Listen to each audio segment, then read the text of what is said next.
Hello student, welcome back to my YouTube channel RPS commerce.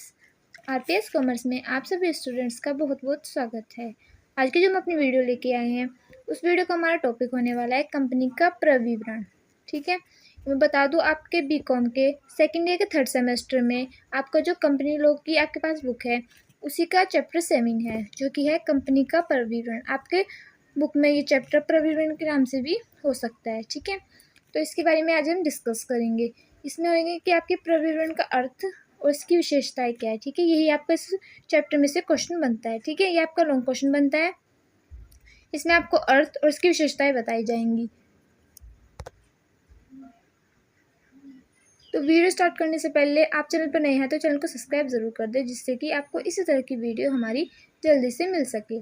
ठीक है, आपने जैसे कि देख लिया कंपनी का प्रविवरण। ठीक है, हम देखेंगे कि प्रविवरण कहते किसे हैं। ठीक है, यानी कि प्रविवरण होता क्या है। ठीक है, बुक में तो हमने पढ़ लिया।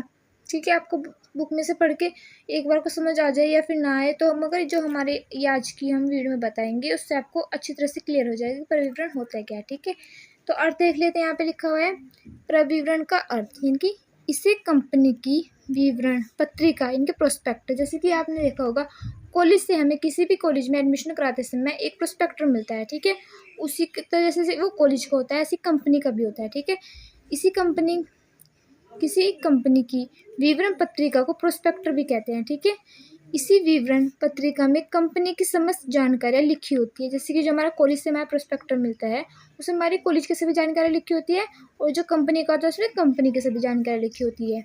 कंपनी का यह है प्रलेख जिसमें कंपनी का नाम, स्थान, व्यापार, सदस्यों की योग्यता, कंपनी के संचालकों की विवरण, प्रवर्तक के बारे में जानकारी इत्यादि के साथ साथ कंपनी के अंशों को खरीदने हेतु आवेदन पत्र भी संलग्न होता है। ठीक है, इसमें ये होता है जैसे कि हमारे कॉलेज में होता है, कंपनी कॉलेज में भी ऐसे होता है, उसका नाम होता है, स्थान होता है। ठीक है, ऐसे जो हमारा कंपनी का जो प्रोस्पेक्टर होता है उसमें कंपनी का नाम, उसका स्थान, व्यापार, सदस्य की योग्यता, कंपनी के संचालक, तो साथ ही साथ जब अंश किसी को खरीदने हो तो उसके लिए आवेदन पत्र भी होता है। ठीक है, ये कह रहा है कि इसे कंपनी का प्रविवरण कहते हैं। ठीक है, आपको समझ आओ कंपनी का प्रविवरण इसे कहते हैं जिसमें सब जानकारियाँ हमारी लिखी होती है। ठीक है, फिर वो क्या कह रहा है कि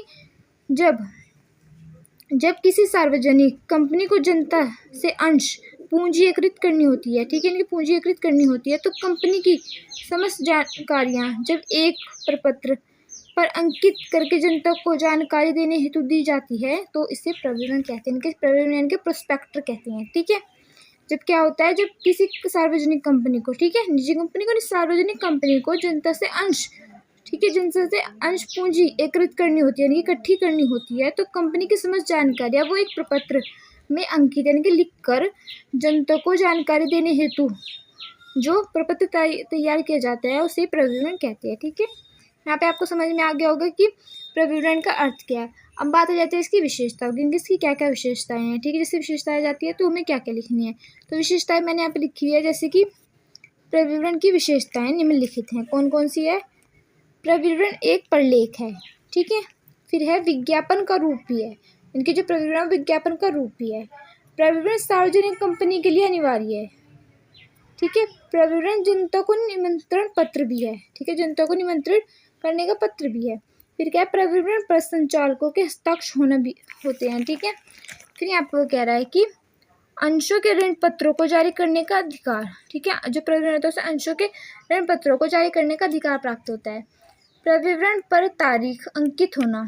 ठीक है, ये भी एक इसकी विशेषताएं हैं। फिर है रजिस्टर के यहाँ पंजीकृत होने पर वैध, इनके पंजीकरण होने पर वैध है। ठीक है, फिर वो कह रहा है कि आवेदन पत्र संलग्न होना। फिर जो यहाँ पे अगला वो कह रहा है इसकी विशेषता क्या है कि पूंजी एकत्रित करने का उद्देश्य होना चाहिए। फिर प्राइवेट कंपनी के लिए अनिवार्य नहीं है, इनकी प्राइवेट कंपनी नहीं कर सकती। क्यों नहीं कर सकती वो भी मैं आपको आगे बताऊंगी। कंपनी की ख्याति में वृद्धि, यानी कि इससे कंपनी की ख्याति यानी गुडविल बढ़ती है। ठीक है, फिर बात आ जाता है इन सब पढ़ने के बाद हमारे दिमाग में एक क्वेश्चन बनता है कि प्रविवरण जरूरी क्यों है, क्यों आवश्यक है किसी भी कंपनी के लिए। ठीक है, क्या आवश्यकता होती है ऐसी, अगर हम इसे ना तैयार करें तो क्या होगा, और तैयार करने पर हमें इसकी क्या क्या फ़ायदे होंगे। तो इसी के बारे में इसे पे लिखा हुआ है कंपनी के प्रविवरण की आवश्यकता क्यों पड़ती है। ठीक है, कभी आपको पेपर में कभी कभी क्वेश्चन आ जाता है कि प्रविवरण कंपनी के लिए क्यों आवश्यक है, ठीक है, या फिर कंपनी के प्रविवरण की आवश्यकता क्यों पड़ती है। तो इसी का आंसर यहाँ पे होगा, मुख्य रूप से कंपनी अपनी पहचान जनता के मध्य कराने हेतु तथा जनता से अंशों तथा ऋण पत्रों के द्वारा पूंजी एकत्रित करने हेतु जारी किया जाता है, ठीक है। समझ रहे बड़े ध्यान से, मुख्य रूप से कंपनी अपनी पहचान जनता को के मध्य जब करानी होती है तो जनता के अंशों तथा ऋण पत्रों के द्वारा पूंजी एकत्रित करने हेतु जारी किया जाता है, जिससे जनता को कंपनी तथा कंपनी के उद्देश्य व्यापारियों के बारे में जानकारी हो सके, ठीक है।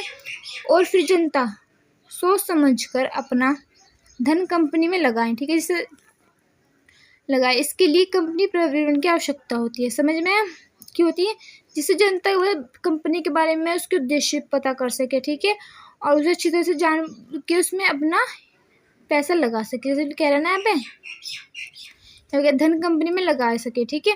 फिर वो कह रहा है कि एक निजी कंपनी अपना व्यापार समामेलन के पंजीकरण के बाद प्रारंभ कर देती है, ठीक है, जो निजी कंपनी है, क्योंकि इस कंपनी में निजी मालिकों को ही पूंजी लगी होती है, ठीक है। जो निजी कंपनी होती है उसमें निजी मालिकों की पूंजी लगी होती है। इस कारण से निजी कंपनी के लिए प्रविवरण जारी करना अनिवार्य नहीं है, ठीक है, क्योंकि उसमें निजी उसके मालिक हो सकते हैं, क्योंकि वो निजी मालिकों के हाथों में होती है, ठीक है, अनिवार्य नहीं है इसके लिए, ठीक है। किंतु एक जब सार्वजनिक कंपनी यानी कि जब एक हमारी कह सकते हैं एक पब्लिक कंपनी के अधिक पूंजी की आवश्यकता होती है, ठीक है, प्राइवेट को तो नहीं होती, लेकिन पब्लिक कंपनी को ज़्यादा से ज़्यादा धन की आवश्यकता होती है, ठीक है। इसीलिए कंपनी की समस्त जानकारी को जनता के मध्य पहुंचाने के लिए और दूसरे एक प्रकार से जनता को अंशों ऋण पत्रों, ठीक, के द्वारा अपना धन कंपनी में लगाने के लिए निमंत्रण देती है, ठीक है, क्योंकि उसे ज़्यादा धन की आवश्यकता होती है और ज़्यादा से ज़्यादा जनता तक अपने जो होता है कि अपने ऋण पत्रों को अंशों के ऋण पत्रों को अपने धन के द्वारा पहुंचाती है, ठीक है, ठीक है। फिर क्यों पहुंचाती है, क्योंकि उसे धन कंपनी में लगाने के लिए निमंत्रण करती है, ठीक है। अंत प्रविवरण